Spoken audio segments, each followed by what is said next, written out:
Hello everyone, welcome to my YouTube channel. आज की video में EHI 02 का वह क्वेश्चन बताएंगे जो आपके एग्जाम में 100 शब्दों में लिखने के लिए कहा जाता है, जो कि 6 नंबर का ये प्रश्न रहता है। ये 4 रहता है, जिसमें से 2 लिखने के लिए आपको बोला जाता है। इससे पहले जो हम वीडियो बनाए हुए थे उसमें 2 बताए हुए थे, जिससे उसमें बताए हुए थे अशोक का धर्म एवं मौर्य कला का किस तरह से विकास या मौर्य कला के कहाँ कहाँ था, वो चीज़ बताए हुए थे। ये सब जो छोटा पॉइंट होता है ये आपके 6 नंबर में 6 नंबर का पूछा जाता है। 6 नंबर में पूछने का मतलब आपको 100 शब्दों में कम से कम आपको इसको लिखना पड़ेगा।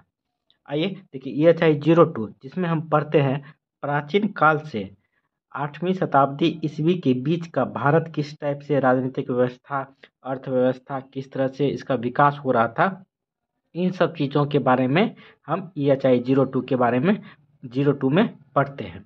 आइए आज हम टॉपिक है बौद्ध धर्म। हो सकता है कि आपके एग्जाम में यही पूछ लिया जाए, बौद्ध धर्म दे दिया जाएगा, आप उसको इसके बारे में आपको 100 शब्दों में लिखने के लिए कहा जाएगा। तो आइए बौद्ध धर्म हम समझते हैं। देखिए 6ठी शताब्दी ईसा पूर्व में धार्मिक सुधार आंदोलनों के फलस्वरूप जिन धर्मों का, देखिए ये क्वेश्चन जून 2016 प्रश्न संख्या 13 में पूछा गया था। ठीक है, देखिए जिन धर्मों का उदय एवं विकास हुआ उनमें सबसे प्रमुख बौद्ध धर्म था। बौद्ध धर्म के आदि प्रवर्तक गौतम बुद्ध थे। तो गौतम बौद्ध धर्म का जो है प्रवर्तक, मुख्य प्रवर्तक गौतम बुद्ध थे। उनका मूल नाम सिद्धार्थ है, यानी मूल नाम बोले या बचपन का नाम इनका सिद्धार्थ था। जब उनको ज्ञान की प्राप्ति हो गई तो उसको गौतम बुद्ध कहा जाने लगा। देखिए गौतम बुद्ध का जन्म यानी उनका जन्म 563 ईसा पूर्व में लुम्बिनी नामक वाटिका में हुआ था। तो 563 ईस्वी पूर्व में लुम्बिनी नामक वाटिका में इनका जन्म हुआ था। उनके पिता का नाम सुधोधन और माता का नाम माया माया नहीं महामाया, याद रखिएगा, महामाया देवी था। सुधोधन हिमालय तटवर्ती कपिलवस्तु गणराज्य के शाक्य वंशीय शासक था। तो इनके पिताजी जो थे गौतम बुद्ध के, सुधोधन, ये शाक्य कुल के राजा थे। देखिए उनका विवाह भी 16 वर्ष, मतलब गौतम बुद्ध का विवाह 16 वर्ष की अवस्था में ही एक परम सुंदरी कन्या यशोधरा के साथ करा दिया गया। तो इनकी पत्नी का नाम यशोधरा था। इस विवाह से उन्हें राहुल नामक पुत्र रत्न भी प्राप्त, उनकी मतलब गौतम बुद्ध के से एक पुत्र की प्राप्ति हुआ जिनका नाम राहुल था। आइए आगे देखते हैं। देखिए विवाह उनसे एक पुत्र हुई। विवाह तथा वैभव का सिद्धार्थ की चिंतनशील एवं वैराग्यमयी प्रवृत्ति पर कोई प्रभाव नहीं पड़ा। उनका कोमल तथा दयालु जीवन मानव जीवन के विभिन्न कष्टों को देखकर हमेशा व्याकुल रहता था। तो सिद्धार्थ जो था बचपन में किसी को भी कष्ट में देखता था, उसको देखकर जो है वह हमेशा व्याकुल हो पड़ता था तथा वे इन कष्टों से मुक्ति का उपाय सोचते थे। एक दिन भ्रमण करते समय उन्होंने एक वृद्ध, रोगी, मृतक एवं सन्यासी को देखा। तो वृद्ध मतलब भ्रमण करने के लिए जब सिद्धार्थ निकला तो उन्होंने एक वृद्ध व्यक्ति को देखा पहले, फिर एक रोगी व्यक्ति को देखा, फिर एक मृतक व्यक्ति को देखा, फिर एक सन्यासी व्यक्ति को देखा जो काफ़ी खुश दिखाई उसको दिया। देखिए मनुष्य जीवन के इन विभिन्न चरणों को देखकर उनके भीतर छपे वैराग्य की भावना प्रबल हो उठी। वे जन्म मृत्यु के बंधनों से छुटकारा पाने का उपाय खोजने के लिए एक रात अपनी पत्नी यशोधरा एवं राहुल पुत्र को निद्रावस्था मतलब सोते हुए में छोड़कर सत्य की खोज में निकल पड़े।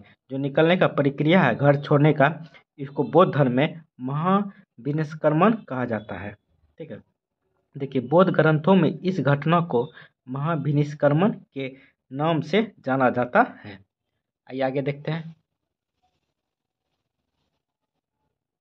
उस टाइम के जो प्रमुख गुरु थे अलार कलाम, उनके पास भी अलारकलम और रामपुत्र उनके पास भी गए तो उनसे उसको संतुष्टि नहीं मिला। देखिए यही, देखिए आगे है, वे उस समय के प्रख्यात साधुओं अलारकलम एवं रामपुत्र से मिले तथा शिक्षा प्राप्त की, परंतु कोई भी इनके प्रश्नों का सही उत्तर देकर इन्हें संतुष्ट नहीं कर सका। फलस्वरूप वैशाली राजगिरी होते हुए वे गया के समीप उर्वेला के की सुरमई वनस्थली में पहुँचे। यहाँ उन्होंने कौंडिन्य आदि अन्य 5 साधक भी मिले। यहाँ उन्होंने ज्ञान की प्राप्ति के लिए कठिन तपस्या प्रारंभ की। इस तपस्या के फलस्वरूप उनका शरीर सूख कर कांटा बन गया, परंतु उन्हें वांछित ज्ञान नहीं मिल सका जो उनसे संतुष्ट हो सके। वे इस नतीजे पर पहुँचे कि निरर्थक शरीर को कष्ट देने से ज्ञान की प्राप्ति नहीं हो सकती है। उनके इन विचारों को जानकर उनके साथी उन्हें पाखंडी बतलाकर उनका साथ छोड़ गए। अब गौतम गया के निकट एक वट वृक्ष के नीचे समाधि लगाकर बैठ गए। यहीं 35 वर्ष की अवस्था में वैशाखी पूर्णिमा के दिन, पूर्णिमा की रात्रि को उन्हें सच्चे ज्ञान की प्राप्ति हुई। इस घटना को संबोधि कहा गया। इस समय से सिद्धार्थ बुद्ध कहलाने लगे। जब उन्हें ज्ञान की प्राप्ति होगी तो सिद्धार्थ बुद्ध के नाम से जाना जाने लगा। देखिए बोधि प्राप्ति का स्थान बोध गया और जिस वट वृक्ष के नीचे उन्हें ज्ञान की प्राप्ति हो वह बोधि वृक्ष कहलाने लगे। आगे देखते हैं।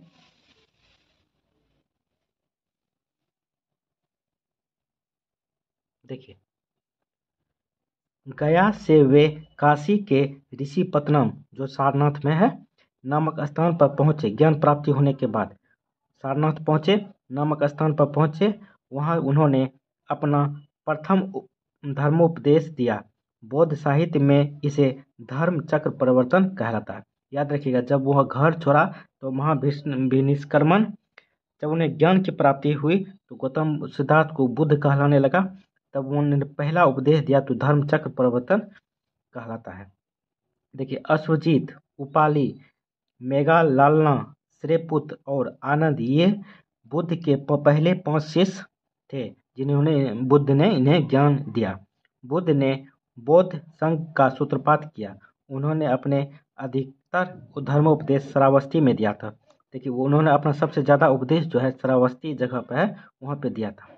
उन्होंने अपने धर्म प्रवचन के प्रचार के लिए बहुत से स्थानों का भ्रमण करना शुरू कर दिया।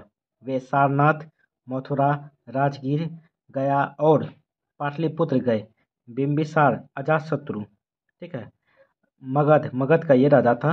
प्रसेनजीत कौशल और उदयन कौशाम्बी के राजा थे। कि राजाओं ने उनके सिद्धांतों को स्वीकार किया। ये सब राजाओं ने बौद्ध धर्म को स्वीकार किया तथा वे सब बुद्ध के शिष्य हो गए।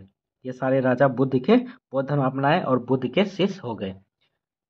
वे कपिलवस्तु भी गए और उन्होंने अपनी धाय माता एवं बेटे राहुल को भी दीक्षा दी। ठीक, तो बौद्ध धर्म में एक मोटा मोटी आप समझ लिए कि इस तरह से आप लिखिएगा तो 100 शब्दों पूर जाएगा। 100 शब्दों लिखे तो कम से कम आपको 5 या 6 नंबर आ ही जाएगा। ये एक वर्ड आता है भक्ति विचारधारा, क्या होता है? ठीक है, भक्ति विचारधारा। तो भक्ति विचारधारा क्या होता है? देखिए इस काल इसको किस तरह से आप लिखिएगा, ये भी आपके एग्जाम में 6 नंबर का पूछ लिया जाता है। आपको 100 शब्दों में इसको लिखना होगा। देखिए इस काल में उत्तर भारत के सभी बड़े धर्मों, जैसे उस टाइम के जो उत्तर भारत के जो मुख्य धर्म था, बड़े धर्म था, जैन धर्म हुआ, बौद्ध धर्म हुआ एवं ब्राह्मण धर्म का प्रसार दक्षिण की ओर हुआ। इसके साथ ही दक्षिण भारतीय वैदिक यज्ञों, विष्णु मत और शैव मत के संपर्क में आए। राजाओं ने वैदिक अनुष्ठानों का समर्थन किया, परंतु ये वामर्गी संप्रदाय सामान्य जनता के मध्य लोकप्रिय हो गए। परंतु दक्षिण भारत में अकस्मात ही भक्ति वाले ये दोनों वामर्गी संप्रदाय अन्य किसी धर्म से अधिक शक्तिशाली हो गए। वैष्णव मत तथा शैव मत और उनके अन्य संप्रदायों को राजवंशों ने संरक्षण प्रदान किया। वतापी के प्रारंभिक चालुक्य शासकों के मध्य कुछ ने भागवत मत तथा कुछ ने पशुपत संप्रदाय को प्रचारित किया। कांची के पल्लव शासकों ने भी इन दोनों वामर्गी संप्रदाय को संरक्षण प्रदान किया। आगे देखते हैं। देखिए आगे, दक्षिण भारत में इन विशेष देवताओं की पूजा के इर्द गिर्द भक्ति के केंद्रीकरण का प्रसार काफ़ी तेजी से बढ़ा। इसका प्रसार ब्राह्मणों की बस्तियों तथा उन मंदिरों के माध्यम से भी हुआ जहां पर भूमि अनुदानों की दानशीलता के साधनों से महाकाव्यों तथा पुराणों की व्याख्याओं और संस्थापनात्मक किया गया। इस प्रकार भक्ति की अवधारणा आम जनता के बीच लोकप्रिय हो गई। इसी प्रक्रिया को दक्षिण में भी दोहराया गया, जिसकी परिणति भक्ति आंदोलन के रूप में हुई। दक्षिण भारत में भक्ति आंदोलन स्थानीय कबीलाई संप्रदायों जो था वेलान वेरीपादल के परमानंद तथा उत्तर वामवर्गी विचारों के संगम की उपज था। तमिल उपासवाद, ठीक है। देखिए आगे थोड़ा सा ऊपर कर लेते हैं, किस तरह से विचारधारा आगे बढ़ रही है। देखिए, यह पारस्परिक सम्मिश्रण तिरुपति तथा कालाहस्ती में प्रारंभ हुआ, जिनसे उस समय के तमिल देश का उत्तरी द्वार बनता था। फिर इसका विकास कांचीपुरम के आसपास हुआ, जो उस समय पल्लव शासकों की राजधानी होती थी, तथा शीघ्र ही यह पांड्य राजधानी मदुरई में पहुंच गया। वीरू मरुगन अरुप्पादाई मरुगन देवता पर लिखा गया एक प्रसिद्ध उपासना वाला ग्रंथ है, और इनमें स्थानीय कबीलाई देवता मरुगन को स्कंद का अवतार बताया गया है। देखिए, तमिल उपासनावाद एक आंदोलन के रूप में उस समय विकसित हुआ जब इसने वैष्णव मत तथा शैव मत के दोनों वामर्गी संप्रदायों को स्वीकार कर लिया। तब भक्ति आंदोलन देवता की पूजा करके गहन परमानंद प्राप्त करने वाले न होकर उन वामर्गी संप्रदायों के विरुद्ध एक आक्रामक आवेग हो गया, जो राजकीय समर्थन के साथ जनता में लोकप्रिय होते जा रहे थे। यह एक सुधारवादी और सामंतवादी आंदोलन था। यह सामाजिक धार्मिक सुधारकों द्वारा किया गया आंदोलन था। इसके द्वारा समाज में विभिन्न तरह से भक्ति का प्रचार प्रसार किया गया। यह एक मौन क्रांति थी। इस आंदोलन का प्रमुख उद्देश्य था हिंदू धर्म एवं समाज में सुधार तथा इस्लाम एवं हिंदू धर्म में समन्वय स्थापित करना। अपने उद्देश्यों में यह आंदोलन काफ़ी सफल रहा। इस आंदोलन का प्रसार छठी शताब्दी तक कर लेते हैं, आप लोग को भी दिखेगा। देखिए, शताब्दी ईसा में उन जन्मजात कवि संतों द्वारा किया गया, जिन्होंने धर्म प्रचार के लिए कई बार देश का भ्रमण किया। वे अपने सारे रास्ते गीतों को गाते चलते, नाच करते और वामर्गी संप्रदायों के साथ वाद विवाद करते। इन कवि संतों में शैव मत के अनुयायियों को नायनारों के नाम से तथा वैष्णव संतों को अलवारों के नाम से जाना जाता था। किस तरह से भी भक्ति आंदोलन विकास हो रहा था और किस तरह से फैल रहा था और उनका क्या उद्देश्य था, जो आप देख रहे थे। देखिए थोड़ा सा आगे है। यह आंदोलन 7वीं शताब्दी के प्रारंभ में अपने चरमोत्कर्ष पर पहुंचा और इसकी अंतिम विजय आगामी 2 शताब्दियों में हुई। तो आप देख लिए 2 क्वेश्चन। ये 2 क्वेश्चन आपको 6 नंबर में पूछा जा सकता है। 6 नंबर में पूछने का मतलब आपको 100 शब्दों में इसको लिखना पड़ेगा। तो देखिए, देख लिए दो। कैसा लगा वीडियो आप लोग कमेंट करके ज़रूर बताएं। चैनल को भी सब्सक्राइब कर दें। एग्ज़ाम का टाइम है, आप लोग इसे थोड़ा सा तेज़ी से बढ़ा के भी दे सकते हैं।